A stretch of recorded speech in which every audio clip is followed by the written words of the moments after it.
This is going to be a serious video, even though I'm going to throw a little bit of tongue in cheek in here. At the end of the video, I will give you my 6 opinions about this, but a patient told me about this, then another patient told me about this, and I finally realized, oh my goodness, is this the new thing? It's called the Fasting-Mimicking Diet, and it aims to gain the benefits of fasting without fasting. So it's the fasting but not fasting diet. It was developed by a professor named Walter Longo at USC, and it seeks to get the benefits of fasting, which is longevity.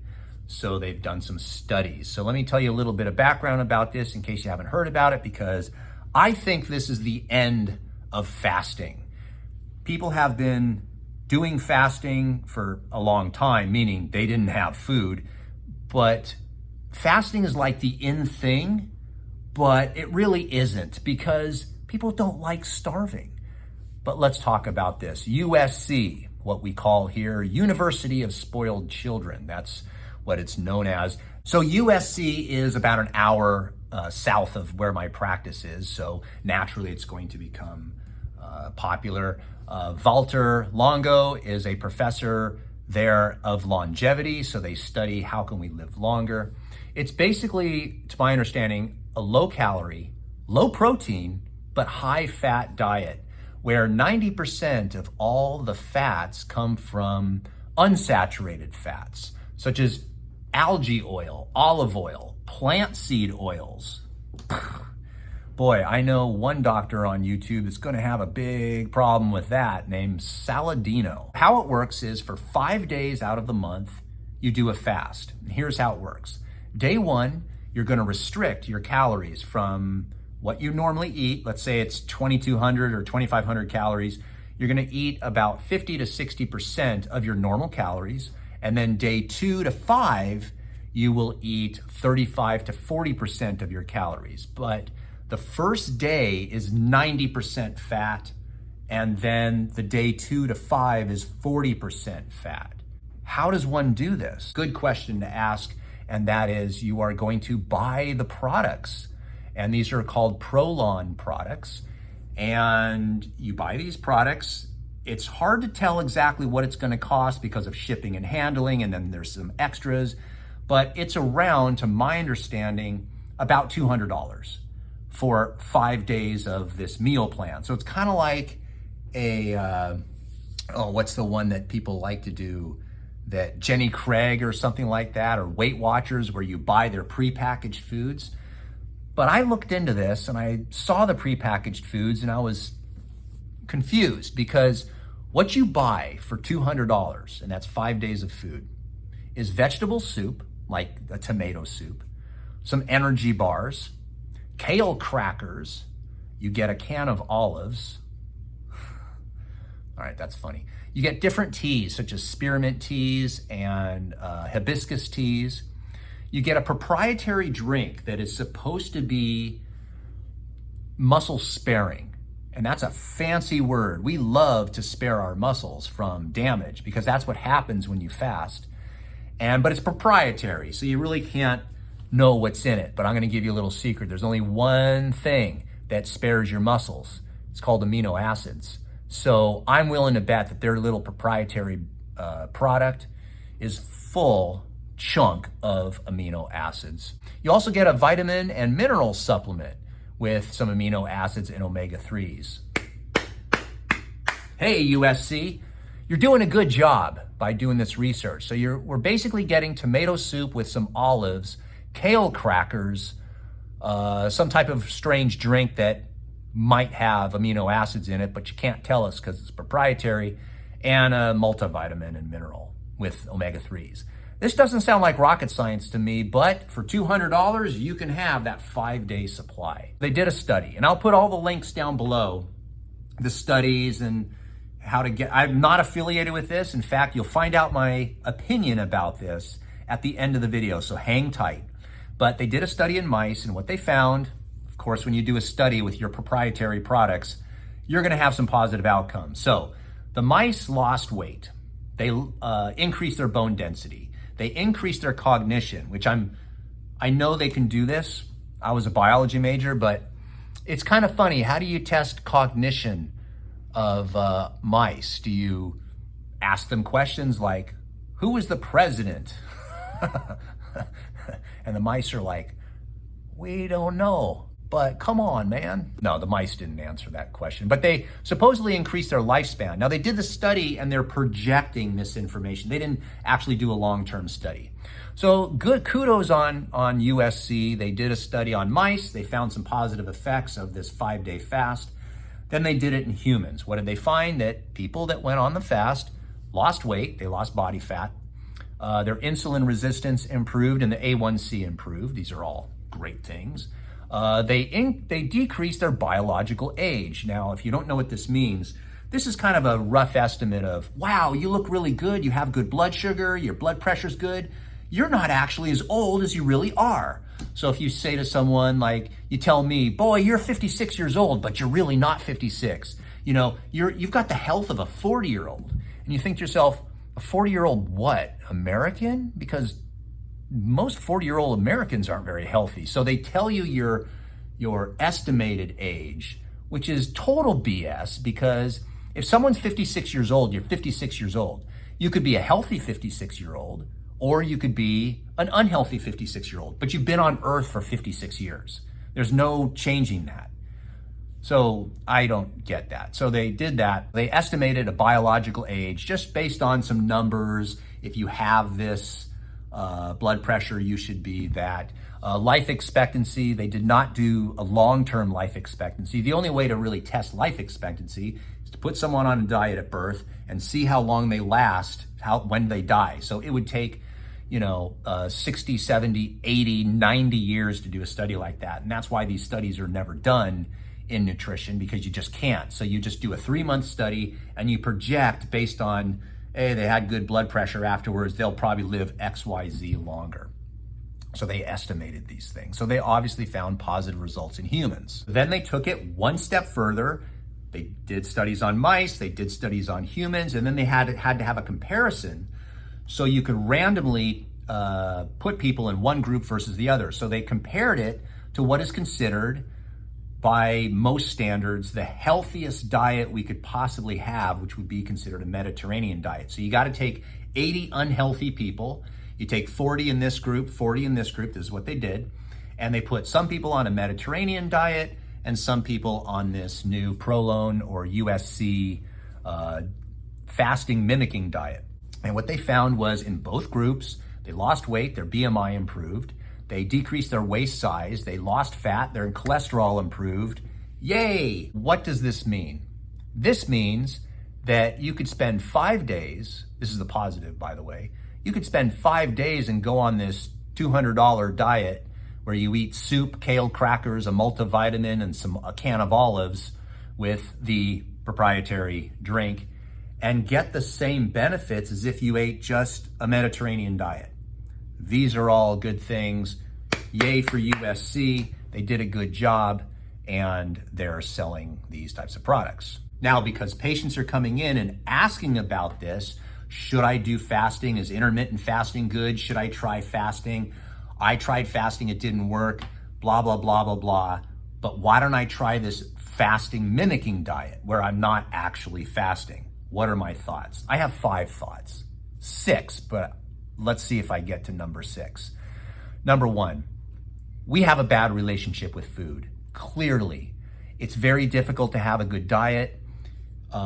When you are stressed out, people tend to stress eat. Nonetheless, there are so many choices out there on diets and so much confusion that we're always looking for hacks. How can we hack the system? How can we hack our brain? This is kind of like the Huberman stuff. You got to get up in the morning early. You got to look into the sun. You got to take deep breathing exercises. You got to take a cold shower. You got to do an exercise. And this is all before you go to work. And most people are like, yeah, okay, fine, but I don't have, who has the time for this stuff? So we're always looking for a simpler solution to a problem. And our disrelationship with food means that Everybody is arguing about what the best diet is. You have people saying eat nothing but plants. You have people saying plants are bad, that you should just eat meat, but you only have to eat meat once a day, but it has to be a fatty meat. Some people say that your cholesterol matters. Some people say your cholesterol doesn't. It's very confusing. If I did a video about carrots, we can't even agree whether carrots are good. Hell, we can't even agree what a male or female is. Carrots used to be considered healthy, but now people are like, oh no, that's a root vegetable. Oh no, it may have sugar. Sugar's bad for you. Sugar causes fatty liver disease and diabetes. So therefore, eating carrots causes diabetes and fatty liver disease. And you're like, what the hell is going on? People that have these problems aren't eating carrots. I can tell you that. Go to the outlet mall. You will see tons of people, the majority of people, and we live in a healthy state. We have a disrelationship with food. We're eating too much crap. We're not eating enough health food. But what defines health food? Just like defining male versus female, it's a gray area for some people. To me, it's not. And I think you're pretty smart. You know what healthy is, and you know what unhealthy is. And you just can't pull any punches. Number two, this fasting mimicking diet means fasting is out. We've come full circle. Fasting was a cool thing. Everybody was doing it. But then it was like, well, I'll just do intermittent fasting, which means I'm skipping breakfast and just not eating breakfast. And now we're coming full circle. And now USC, this professor of longevity, is now saying you don't need to fast. You can get the benefits of fasting without fasting. And most people are like, oh, thank God, because fasting sucks. Not eating sucks. Being hungry sucks. There's always people that are like, oh no, I'm not hungry. I can go all day without eating. Well, that's great, because you may have a lot of adipose tissue to use as energy. But some people don't have adipose tissue to use for energy. We just want to eat and be normal. Fasting is on its way out. You watch. A lot of these experts on YouTube that used to promote fasting are no longer doing it. Rhonda Patrick, Peter Attia, and there's a whole host of others that are like, if we need X number of protein, for example, me, if I need 100 grams of protein, how the hell am I gonna get this in one meal just by eating steak and only steak? That's a lot of steak, and it gets boring eating the same food every day for the rest of your life. I mean, that's gotta get boring. So it'd be easier for most people, if you're gonna get 100 grams of protein, why not divide it into 3 meals and get 30, 30, 40? Why not divide it into 4 meals and get 30, 30, maybe a snack with 10 and 30 for dinner? It's easy to get your protein requirements if you divide it up throughout the day. If you only try to get it in one meal, that's gonna be one mother effing steak that's the big size to get 100 grams of protein. In addition to that, many people have found that when they do fast for 5 days or 3 days, yeah, the scale goes down, but when you start doing DEXA scans, you start losing muscle mass. And that's a good question, is if you're fasting and you're losing weight, yay for you, but you're not just losing fat, you are losing muscle as well. That is not good. It is not healthy to decrease your muscle mass. So to me, number 2, fasting, this is a sign from USC. It's on its way out because people just don't like doing it. Number 3, autophagy. People love the word autophagy. Everybody loves the word autophagy. I have patients telling me, I'm gonna get autophagy by not eating breakfast and doing intermittent fasting. Here's the thing. Autophagy, if you don't know what that is, but I'm sure you do, because if you've lasted this long and you're watching a video on fasting, of course you're interested in autophagy. Autophagy is cell eating, your body eating itself away. The idea is this, that if you starve yourself and just don't eat for a certain period of time, let's say it's 16 hours or 2 days or 3 days or 5 days, if you do this, your body is gonna try to survive. And what it's gonna do, it's gonna start using hopefully your fat cells as an energy source, as well as breaking down the body. So in other words, autophagy is where your body is actually eating itself for the normal energy requirements and such. And the idea is, people say, that your body will break down the damaged tissue before it ever sacrifices the healthy tissue. This is a survival mechanism. And while that hopefully is true, it really is not something that you could prove or disprove. In other words, how the hell do you know your body's breaking down only the bad cells and not the good ones? When you're losing, let's say, 10 pounds in 5 days? How do you know? Because we do know through a DEXA scan that your body is sacrificing some muscle. But how do you know when you want to achieve autophagy that your body isn't breaking down 70% of bad cells but 30% of good cells? There is no way to know. There's no marker to know that, oh, my body stayed totally healthy and all it did was remove all those tumors and cancer cells that your body is making. So this whole autophagy thing, it only sounds good because you're saying the word autophagy. Autophagy can also be renamed as your body's eating itself because you're frickin' hungry. So when you say it that way, you don't really know autophagy is happening. And no one agrees, by the way, how long it takes to do autophagy. My understanding from my undergraduate work is autophagy is happening all the time. It happens when we're sleeping. It happens when we're awake. It actually happens even though we eat food.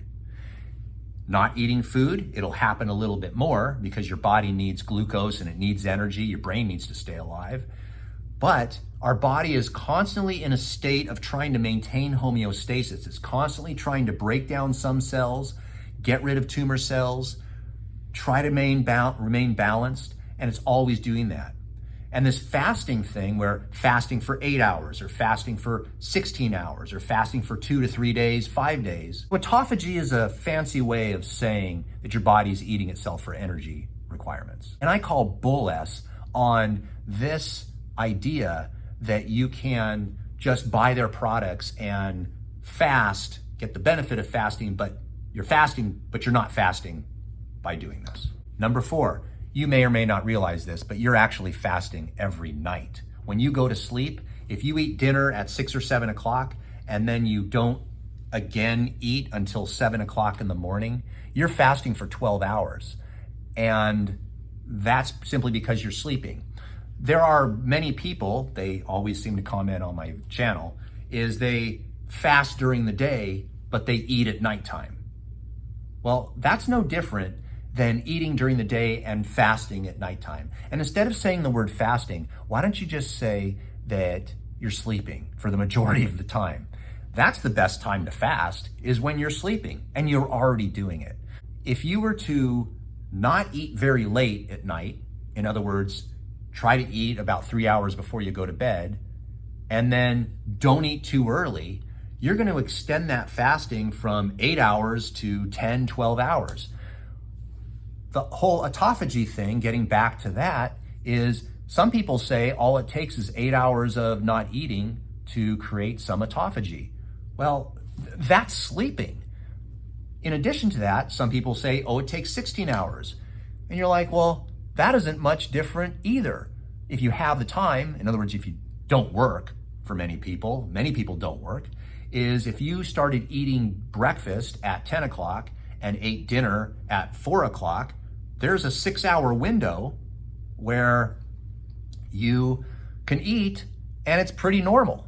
The only reason you could eat breakfast at 10 o'clock and eat dinner at 4 o'clock is because you don't work. Some people go to work at 8 o'clock in the morning and they don't get home till 6:30. Well, when are they supposed to eat? Well, obviously you're gonna eat in the middle of the day, but are you? Maybe not. Maybe you're just so busy that you have no time to eat, and it's so difficult to figure out what you need to eat and make decisions that you're so busy, because you're a CEO of a pharmaceutical company is what you are. You're so successful, there's just no time to eat, right? Why don't you just eat once a day? Well, that's great. That works for some people. But for the majority of people, 99% of the patients that I see, the reality is they work. You have to eat before you go to work. Otherwise, you're not going to eat for a long period of time.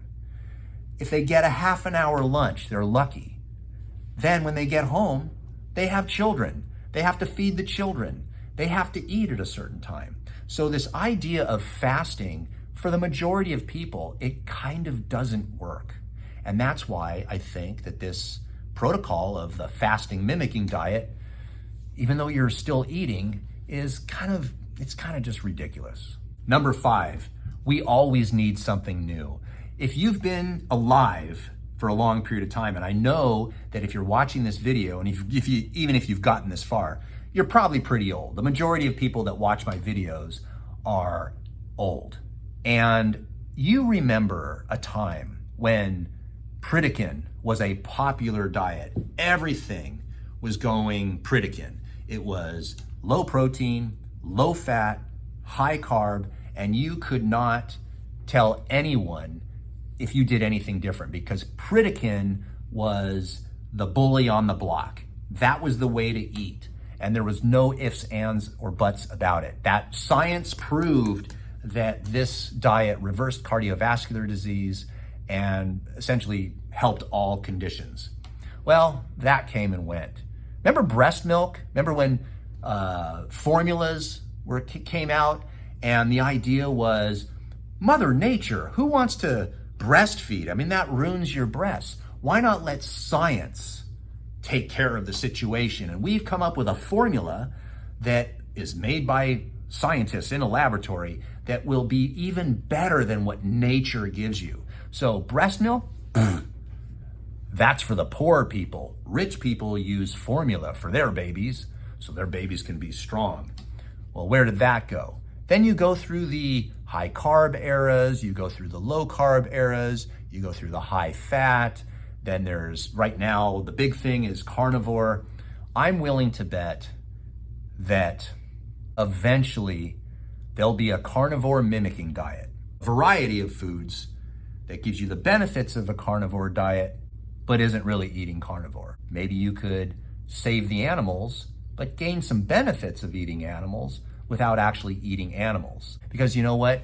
We live in the real world. And this is number 6. The biggest problem with nutritional science, in my humble opinion, is that we want to eat and we need to fuel ourselves. And oh my God, we need to have some enjoyment of life. And some say that food is not for enjoyment. Food is for fuel. I don't eat for enjoyment, I eat for fueling. Well, good for you. La-di-da. Look who gets a medal. But you know what 99.9% of the world wants? They want food that tastes good, that helps them, that they feel good when they eat it. Doesn't make them bloated, doesn't hurt them. And it's a social thing too. We are in deep shit because you go on YouTube and there is a plethora of diets out there. I don't remember what year it was. It was before the big C, about 4 years ago. I remember I had one patient was on the Snicker diet. Of course, this book was written by a medical doctor because that gives it validity. You eat 2 Snickers a day and then 1 meal. And the doctor believed that the Snicker bar contained all the macronutrients that you needed. And wow. When I heard that, I had to look that up. And I was like, holy crap, man. Where's Jack LaLanne? We need Jack LaLanne. Jack LaLanne had it right. If it walked on this earth, kill it and eat it. Fish for it. If it came from a tree, you eat it. If it came from the ground, you pull it and eat it. But if it comes from a lab, don't eat it. Stop eating anything in a box and eat natural food. Vegetables, fruits, meats, fish. It's not rocket science. It's not rocket science. Even when you look at some of the extreme diets, for example, I'm gonna pick on someone, but I highly respect them for what they did, but they didn't choose, they say, both of them, that they don't wanna do it. And I'll leave you with this. Michaela Peterson and Jordan Peterson, very famous people, okay? Jordan Peterson, he's famous. He didn't want to be famous, but he unfortunately questioned authority. And when you do that, he got famous. But he didn't get famous for his diet. He got famous for other reasons, and you probably know about him. But Michaela had a health condition, rheumatoid arthritis, juvenile rheumatoid arthritis, had hip replaced, knee, foot replacement, and all this stuff, and was just totally inflamed. And started eating just steak. She doesn't eat, what kind, like a skirt steak or something like that. That's all she eats. Jordan Peterson did the same thing. He felt better. He had some severe depression. Totally helped his depression. Totally helped his stomach. He lost weight, yada, yada, yada. Michaela Peterson, she helped her rheumatoid arthritis.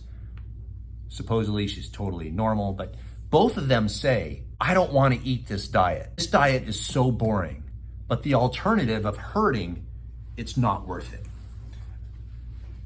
They even say they don't want to eat a carnivore diet. It's boring.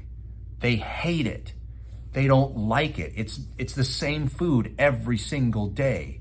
But because it makes them healthier, then that's the diet that works for them. But that doesn't mean it works for everyone. And thus, this is the problem with nutritional medicine, is we are trying to figure out the one diet, the human diet. It's the only human diet. Why is that the only diet? It doesn't make any sense that every individual should follow one diet. So you're going to have to figure it out yourself. I assume, and I know, that you're smart. You know what you're doing. You could listen to your body. If vegetables don't agree with you, don't eat them. If steak doesn't agree with you, don't eat it. If fish gives you an allergic reaction, don't eat it. If fruits bother you, don't eat it. But if fruits make you feel fantastic, like it does for a lot of people, and vegetables make you feel fantastic, like it does for a lot of people, then you're going to have to listen to your body and stop listening to experts. I'll find that probably in my lifetime, that whatever works for me right now probably won't work for me in the future. And what worked for me when I was 20 isn't working for me right now. I could tell you that. Our bodies change as well. So search for the real thing that helps you. But this USC fasting-mimicking diet, I assume I'm wrong. I probably am. I'm gonna say I'm wrong. I'm not a Greg Doucette. I'm not right 98% of the time. I'm gonna say I'm wrong 40% of the time, but 60% of the time I'm right. Let's see if this USC fasting-mimicking diet stands the test of time. Will we be eating like this for years and years to come? Or is this just another fad thing to sell because fasting is a popular thing? But truly, people don't want to fast. We want to eat. It's fun, it's social. You can't go to parties if you fast because you're that guy that fasts and doesn't eat anything and has to tell everyone that you're fasting. We need to live a normal life. I could be wrong. Let me know in the comments down below.